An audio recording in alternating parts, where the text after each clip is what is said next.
There is a world beneath the waves, a place of profound silence and breathtaking beauty.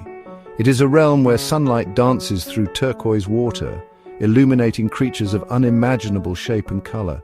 For most of human history, this world was a mystery, a place of myth and speculation.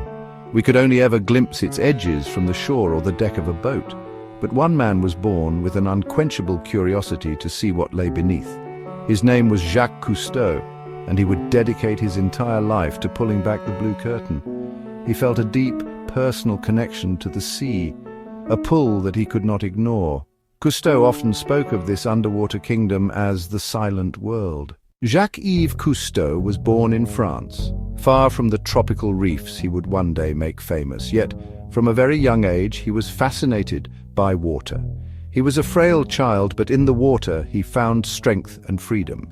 He learned to swim early, and the feeling of moving through water became his greatest joy. He spent his summers by the sea, his imagination captivated by the line where the sky met the water.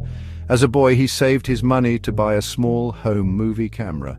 He was endlessly curious, taking things apart to see how they worked. He filmed everything, but he was most drawn to the water. He longed to take his camera beneath the waves, to capture the world that no one had ever properly filmed before. A pivotal moment came when a friend gave him a pair of swimming goggles. For the first time, he could open his eyes underwater and see with clarity.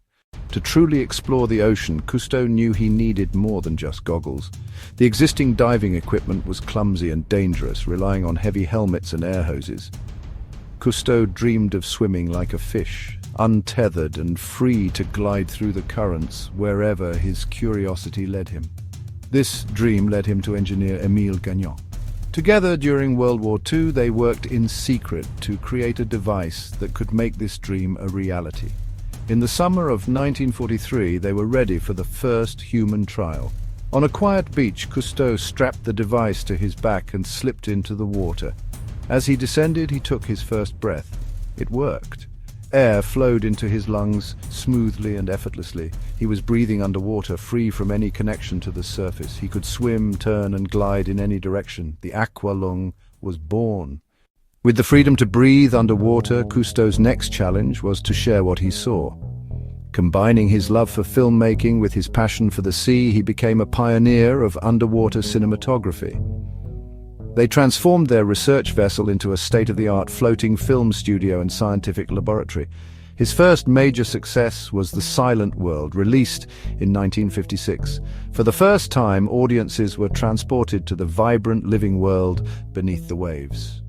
His most enduring impact came through his television series. Families around the globe would gather to join Captain Cousteau on his latest adventure. With his gentle voice and profound sense of wonder, he became a trusted guide to the ocean's mysteries.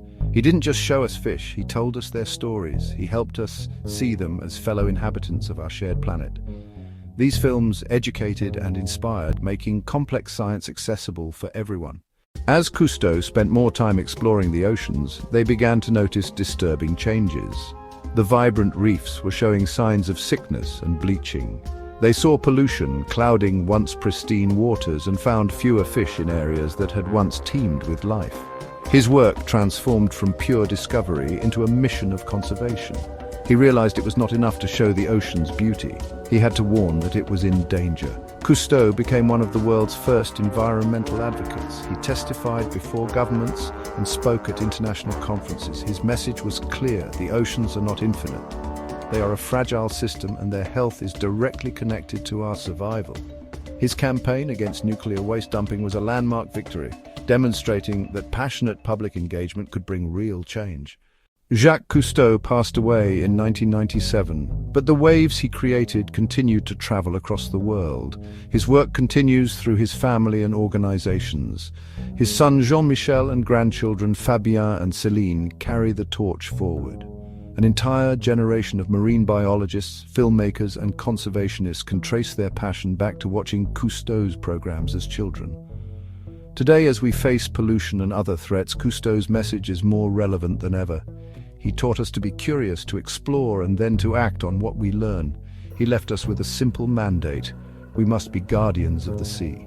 The silent world has a voice, and it will forever speak with the inspiring accent of Jacques Cousteau. His gentle voice still echoes, reminding us of the extraordinary beauty beneath the waves and our solemn responsibility to protect it. Thanks for watching. Please subscribe for more.